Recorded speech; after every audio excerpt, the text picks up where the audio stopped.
In today's video, I'm going to teach you how to adjust table cell width and height in Google Docs efficiently and effectively. Whether you're a student formatting a research paper or a professional fine-tuning a business proposal, being able to manage table dimensions can enhance the visual appeal and clarity of your document. Let's dive into the process. First, fire up your preferred web browser and head to the search bar. Type in Google Docs and hit Enter. Once you see the Google Docs link in the search results, go ahead and click on it.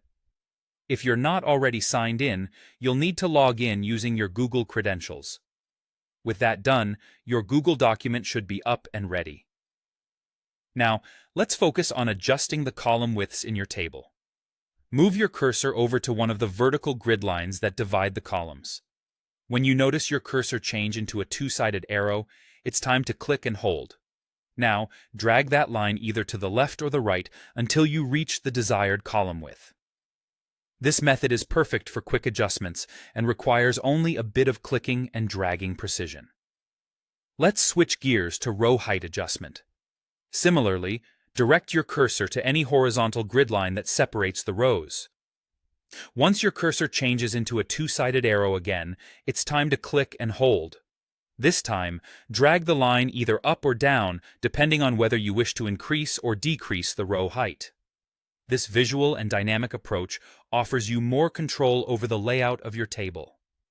For those requiring more precise adjustments, Google Docs offers a more detailed method through the Table Properties feature.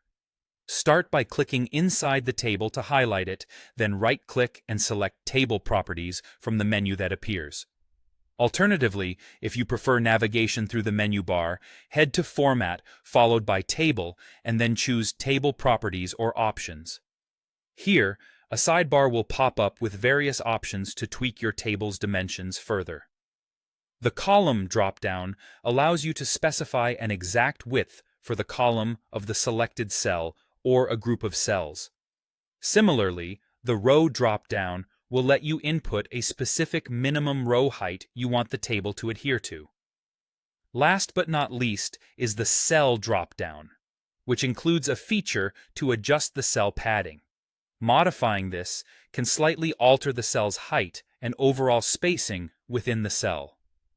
With all these techniques at your disposal, adjusting table cell width and height in Google Docs needn't be a daunting task. Armed with this knowledge, you're now well prepared to create professional-looking documents with neatly formatted tables.